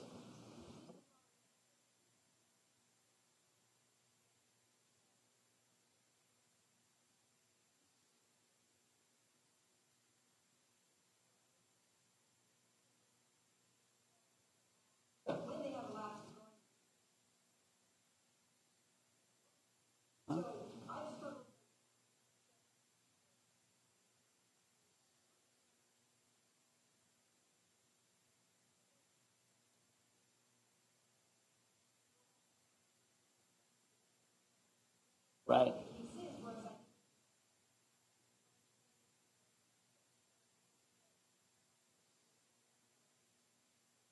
Right.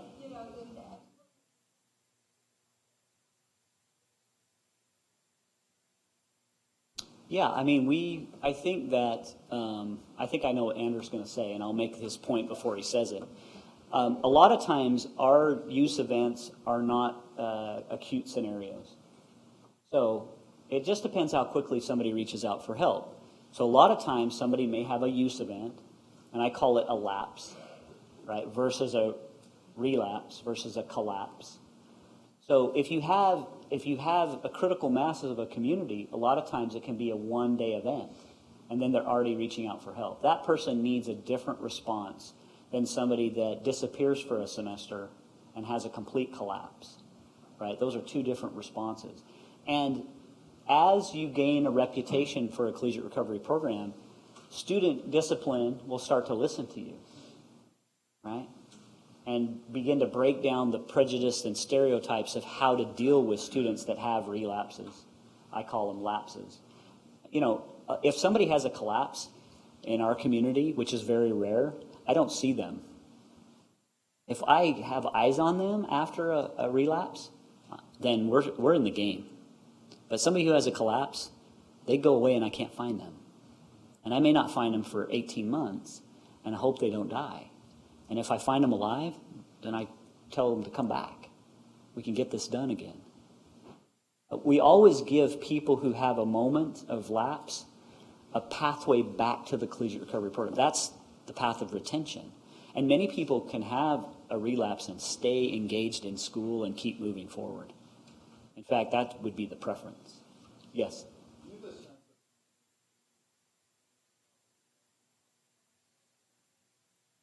That's a great question. We have a lot of students that are not official members of our community that are around us, or who are figuring out whether they want to make a recovery journey.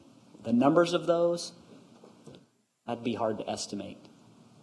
That's also unique to your program because being in your collegiate recovery program has funds attached to it.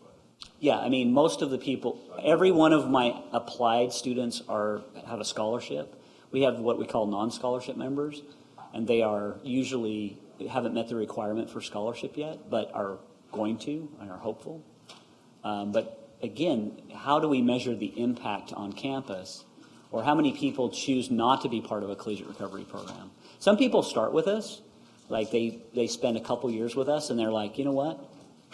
I'm going to be hanging around, but I don't need the scholarship, or I don't want to, do some of the mandatory things that we have, and they move forward, which is fine, right? Yes. I just have a question. People in your program, Yeah. how you're reaching out to them. Have any information on that? That's like a planted question. I love that. Thank you. I love to talk about this. We know from the research that most collegiate recovery students are white and they're male, which mirrors the private treatment population and people that actually have access to treatment. So I was in a meeting with Devin. Anybody been in a meeting with Devin? And he was like hitting things and pounding things, and he's agitated. He's like, we got to do something about this. We got to do something about this. And, I don't know if you know this, but I'm white. You can tell, and I'm male, and I come from a privileged place. And in my mind, I thought, well, what can I do? Is there anything I can do to change this number? And I left that meeting inspired to do something about it. So at Texas Tech, we created a committee called the Power Committee. And it's made up of students in my community that come from marginalized places. And every month we do a number of presentations to community organizations that serve marginalized groups. So we go into the criminal justice system, we go into women's protective services, just an example of a few. And my students present on collegiate recovery programs. And we reach out and say, you need to come. If you have any interest, if you have any hope, and then of course they tell their stories. I was in the criminal justice system, and now I'm a student at Texas Tech. I was in women's protective services. I was homeless. About 40% of students who are in collegiate recovery communities have been homeless before. I was homeless, and I now have a master's degree. And we've been doing that for a few years now, and we're seeing a difference. There's this invisible barrier for marginalized groups to actually walk across a college campus. It's there. We're trying to break down that wall. We're trying to help people understand what the application process is, understand that they don't need to have an academic record, that there's a way in which to pay for school through scholarships and grants and student loans. There's a way to do this. And so one of the things I would say to you is there is something you can do. There is something you can do. And we're trying to do that at Texas Tech. Those efforts have yielded about 15 applicants. And of those applicants, we've accepted or been able to accept, and they've come about 12. So that's 12 people. That's 12 people. And that may sound small, but not to them and not for our community. Let me just tell you a couple of stories as we got about 10 minutes. I'm happy to keep answering questions too. There's a couple of great stories that I like to tell, but there are hundreds of stories that mirror this. We got this application from a student who was in a federal prison and had gone through the federal prison's treatment programs there, and had been in recovery in the prison environment for a couple years. And we were compelled by his biographical statement. We were compelled by his desire. And so we admitted him into the program. He got his acceptance letter in prison. He said, imagine getting, he talks about it and he gets tearful, got this acceptance letter in prison. And he came to us. And it was about I started at Tech's Collegiate Recovery Program back in 2004. And so he started in 2004 as well. So we're sitting in a seminar group. There's 12 of us. And I'm explaining to this group of students in recovery that I'm not a person in recovery. I'm a loved one and family members of somebody in recovery. But I love people in recovery. I can't help you like you can help one another. but I'm hopeful. So I'm feeling nervous and I'm feeling very tentative about me being part of this community, even though I don't qualify. He's sitting next to me. He's a very large person, and I'm not a very large person. And he reaches over. I thought he was going to kill me. He reaches over and grabs me, and he pulls me close to him. I'm trying to explain that I'm not a person in recovery, and he says, "That's okay, Dr. Tom. I'm junky enough for the both of us."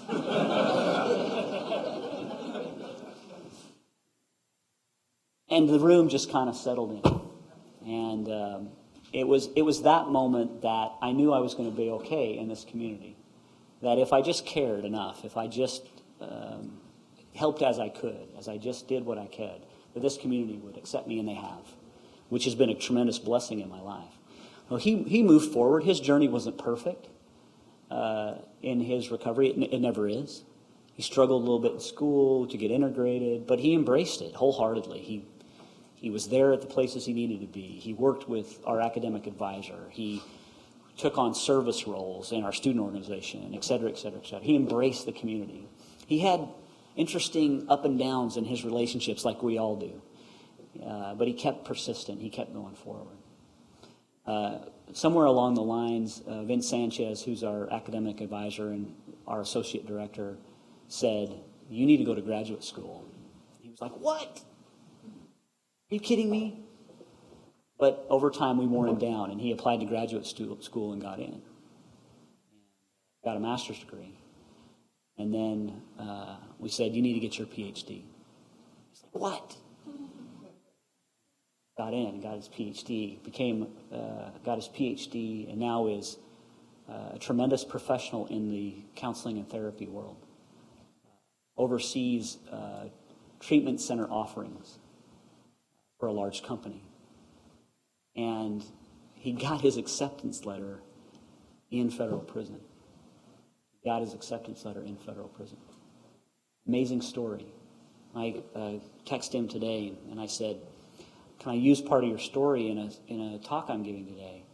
He said, "Of course." He said, "But only say the good stuff." I said, "Of course, only the good stuff." I remember one time early in his thing, we had a Halloween party, and he came dressed up, and you know those 12 packs, the 12, like the cartons of Coke, you know, the 12 packs that are long. He had that on his head. I said, what are you dressed up as? He goes, "Dr. Tom, I'm a cokehead." Are you kidding me? Now he's one of the most respected therapists in the country, and that's his deal. We have a question? Yes. You want to ask about the cokehead? No. That's a great story. Okay, that is a great Surprised story. I didn't think of that at some point. Right. You can use that. Anybody who needs to. So Andrew made a good point earlier about the work we have, and now for young people that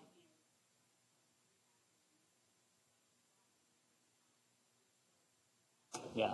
and so when it comes to the word recovery as well, for some young people, high recovery identity. I have a high recovery identity. A lot of young people who don't have that feel like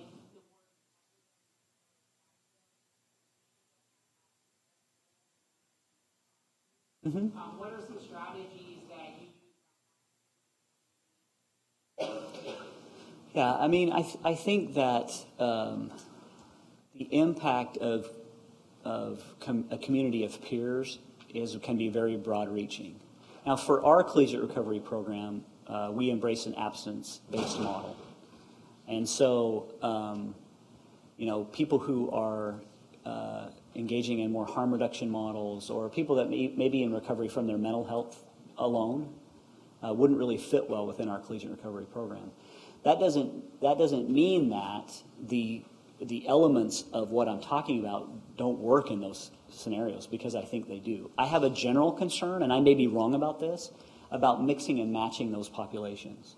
I think that they can come together in certain kinds of events, but there's something about people who are in recovery from their substance use disorders or the brain disease of addiction that you can't mix and match people who are drinking into their community.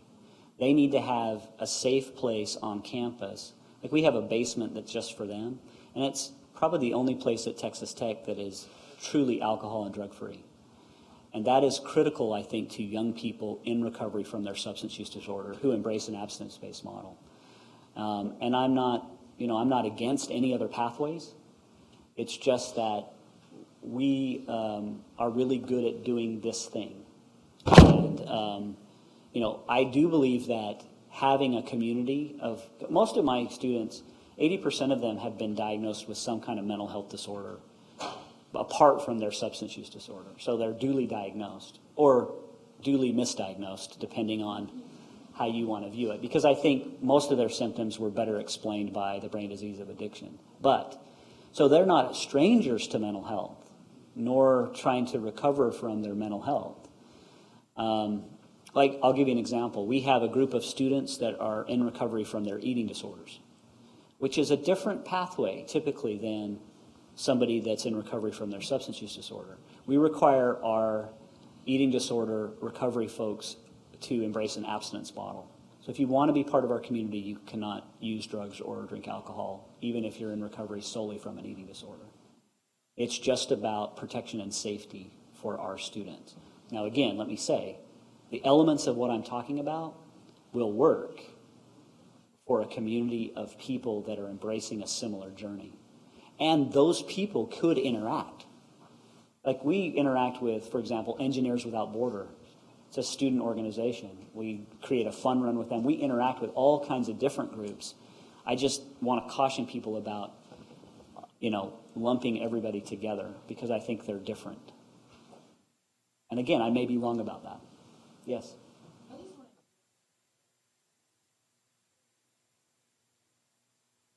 Yes. I'll give you a story. Here's one more story. So a young lady comes in. A young lady comes into our office. She walks in, and we typically say, "Hey, how are you? How are you doing? Who are you?" She says, "I'm so and so, and I hear that this is a place that I can get some help." This person had no financial resources to access any kind of treatment. And the waiting list for our unfunded beds in the community was long, which is typically the case. And if you know anything about addiction and recovery, if somebody wants to go to treatment and you have to wait 2 hours or overnight to get them there, a lot of times that they're not going. And so we said to her, okay, why don't you just, she was a student at Texas Tech, why don't you just stay here? Why don't you just sit here? Why don't you come and sit here until we can figure out how to get you into treatment? Well, she's 2 days in. You can imagine. Those of you that have walked that journey, your brain is spinning out of control at 2 days. But every day she came. 8 o'clock she was there, 5 o'clock she left. 8 o'clock she was there, 5 o'clock she left. And she just stayed there. She went to meetings. People in our community took her to meetings out in the community, gave her recovery support. She came to meetings inside the building. She participated in our activities, and she just kept hanging in there and hanging in there. She eventually met the criteria. She got a year, and we were able to give her a scholarship and integrate her into our community wholeheartedly. She continued her pathway. She got a master's degree, and she got a PhD in higher education. And now she oversees, she works with the vice president of research in a major institution. So, can you find recovery without treatment? Absolutely. We've seen it happen over and over again. Yes, we only have a few more minutes, maybe 4. We're done? Sorry, I'm done. Jimmy! I forgot my... Let me just thank you, and I'm happy to answer questions as we go throughout the day. So, thank you all.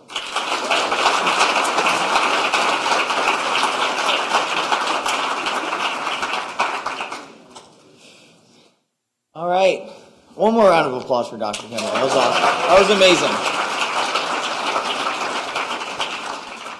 Okay, so we are going to have a 15-minute break, and we're going to come back in and get started right at 11:15 or 12:15. 11:15. I would like to say there is Clean and Sober Greetings right outside. They're selling cards. They're great to give for a sobriety date. A large portion of the proceeds for the cards is donated to recovery programs. So Please support them. And the hashtag Love Recovery. Post your pictures.